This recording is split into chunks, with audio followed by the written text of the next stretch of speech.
मेष राशि वाले बंधु, आप सभी का बहुत बहुत स्वागत है, हृदय से अभिनंदन है, आभार है। मेष मंथन भिंड यूट्यूब चैनल में है। तो मेष राशि वालों, जरा ध्यान से सुनिए। कुछ लोग कहते हैं कि हम इतने पुण्य कर्म करते हैं, गाय को रोटी खिलाते हैं, कुत्ते को भी रोटी खिलाते हैं, चिड़ियों को भी दाना डालते हैं, मछलियों को भी दाना डालते हैं, लेकिन इसके बावजूद भी हमारे जीवन में उन्नति नहीं हो रही, तरक्की नहीं हो रही। क्या करें समझ में नहीं आता है। फिर ऐसा लगता है जैसे कि किसी पिछले जन्म के पाप कर्म की सजा भोग रहे हैं। बंधुओं, ये आपके जीवन में ऐसा क्यों हो रहा है? इसके पीछे का सबसे बड़ा कारण आपकी कुंडली में छिपा हुआ है। अब समझिए, अगर कोई ग्रह आपकी कुंडली में अच्छी स्थिति में बैठा हुआ है, लाभ स्थिति में बैठा हुआ है, तब भी आप उसके उपाय करने में लगे हुए हैं, तो वह ग्रह अति सक्रिय होकर आपके काम बिगाड़ना शुरू कर देता है।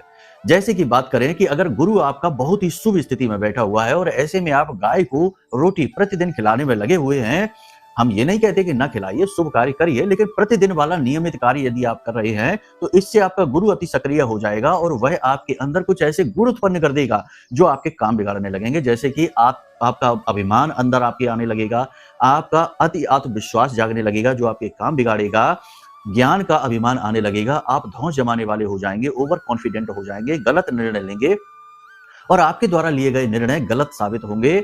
दूसरों को सलाह देंगे तो उनके काम तो बनते चले जाएंगे, लेकिन आपके काम बिगड़ेंगे जो भी आप निर्णय लेकर करेंगे। कहने का मतलब यह है कि अच्छी चीज की भी अति खराब होती है, अतिशयोक्ति सर्वथा वर्जते। तो अब ऐसे में जो अलग अलग उपाय हैं, जैसे कुत्ते को जो रोटी खिलाते हैं वो केतु के लिए है, चिड़ियों को जो दाना डालते हैं वो मंगल के लिए है, इसी प्रकार से अलग अलग जीव जंतुओं को जो भोजन डालते हैं वो अलग अलग ग्रहों के उपाय हैं। ठीक है। गाय का जो उपाय है वो गुरु के लिए किया जाता है, बुध शुक्र के लिए भी किया जाता है। कहने का मतलब यह है कि कोई भी शुभ कार्य जब आप करते हैं तो उससे वो आपको फलित होगा कि नहीं होगा, ये निर्भर करता है आपकी कुंडली के आधार पर। तो सबसे पहले आपको जो करना है कि अपनी कुंडली का आकलन कराना है। इसके आधार पर आपको पता लग जाएगा कि कौन से ग्रह नीच के हैं, कौन से ग्रह पीड़ादायक स्थिति में हैं, कौन से ग्रह दोष बने हुए हैं। फिर उन दोषों के उपाय करिए, वो भी वैदिक उपाय होंगे, वो भी सात्विक उपाय होंगे, आपके पुण्य कर्म को ही बढ़ाएंगे। उन उपायों को करने से आपकी कुंडली की दशा पॉजिटिव होने लगेगी, ग्रह दशाएं अनुकूल होने लगेंगी और आपके बिगड़े से बिगड़े काम अचानक से बनने प्रारंभ हो जाएंगे।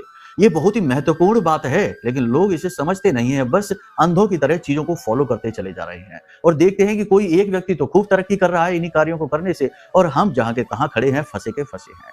कारण बस यही है। बाकी आप चाहें तो कुंडली का आकलन करा सकते हैं, नंबर वीडियो में दिए गए हैं, फोन करिए, हम आपकी कुंडली का श्रेष्ठतम आकलन करके आपको दे देंगे और फिर देखिए कैसे चमत्कार होते हैं। ठीक है। प्रेम से बोलिए जय माई की, जय मां बगलामुखी।